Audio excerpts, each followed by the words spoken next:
Hey, we're not usually on this side, but we're on the east side, Kailua, on Oahu. A little overcast. It was hotter than hot today. Oh my gosh, how hot was it, man?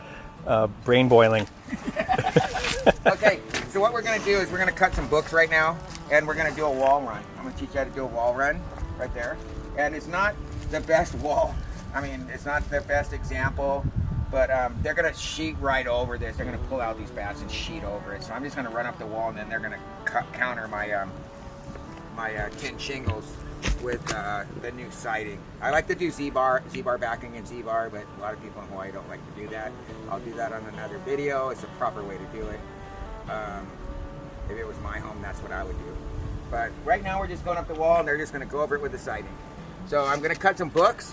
So what I did was I just cut this off of the shingle right there. Let me grab my tape measure real quick.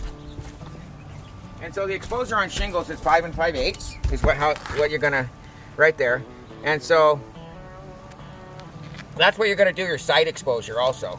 So I'll use this for a gauge, and I'll just mark this so that throughout the job, this is my my key to be cutting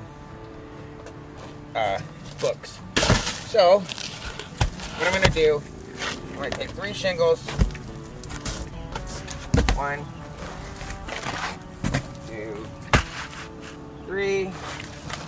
And there's another way. I think I showed you the other way where you can just use the shingles after you've laid some shingles. I can just like lay these sideways and use those for my marks. But so I'm gonna go from here to here, right? Always mark the first one on the back. You'll see why. Someone who will remain nameless used to mark it the other way and have to switch them. And I'm like, why don't you just cut them this way? He's like, oh, so smart you. Okay, so here's the second one. Then I'm gonna make this go to here, to that same cut, and cut my third one. Okay? I'm gonna go like this. Don't cut the one below it.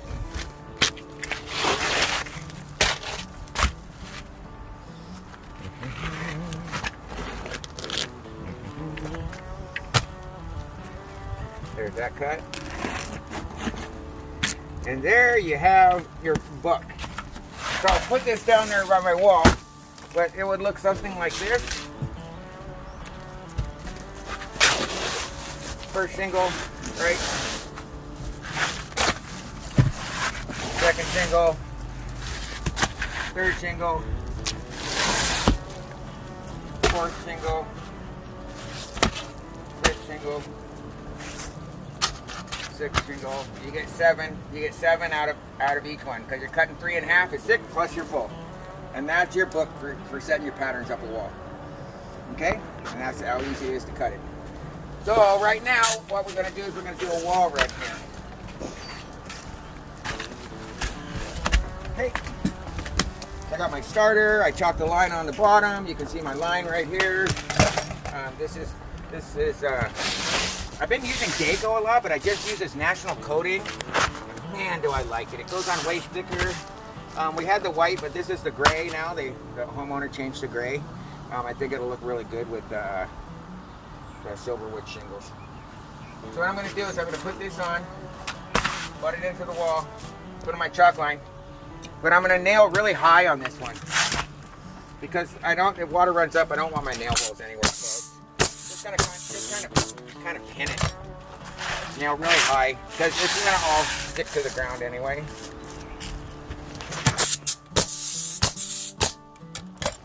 Okay. Oh man, I'm kind of hacking it here. So here we have our 10 shingles that we had cut. So I'm going to do, these should really be a 90, a little bit more, but see how I left it like that? A little bit of an angle, because that way when you push it against, it's tight. You know, if it's like this, it's going to be away from the wall, right? So you kind of want to bend it a little bit so it's spring loaded. Okay, I'm going to put this right here. Nail high. Okay, scoocher. I need those shingles. And this, because we ran a full on the bottom here, I'm just going to run, it'll be the first one on my book.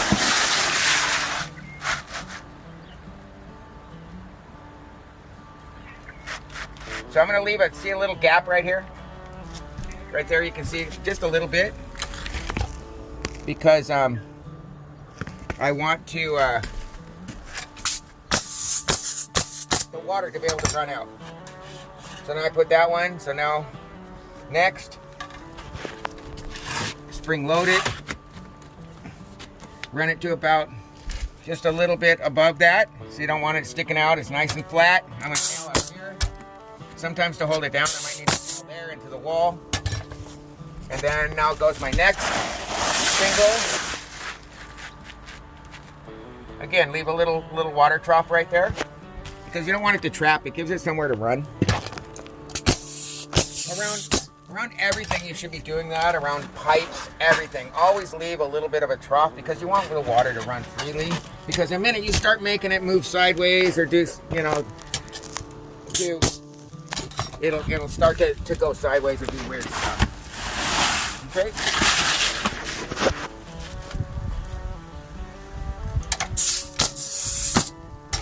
Wall moved a little bit, but that's okay.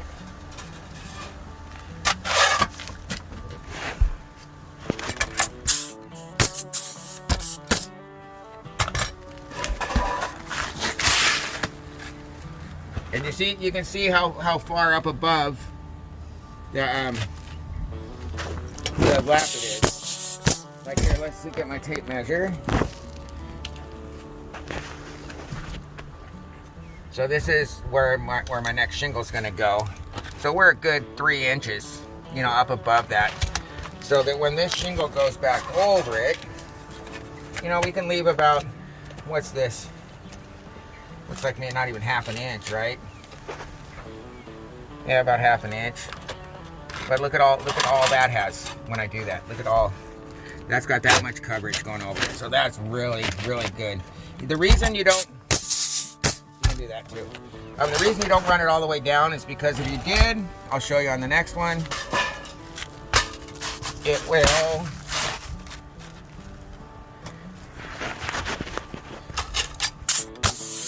it could cause this to kick up. Because this can actually glue down right now. If I put this all the way down to the edge right here, like right on the edge, you might kick up, you might see it. So I just run it up a little. It's just to kind of make it look nice. Coming up again, put one up there. And put my last little piece in.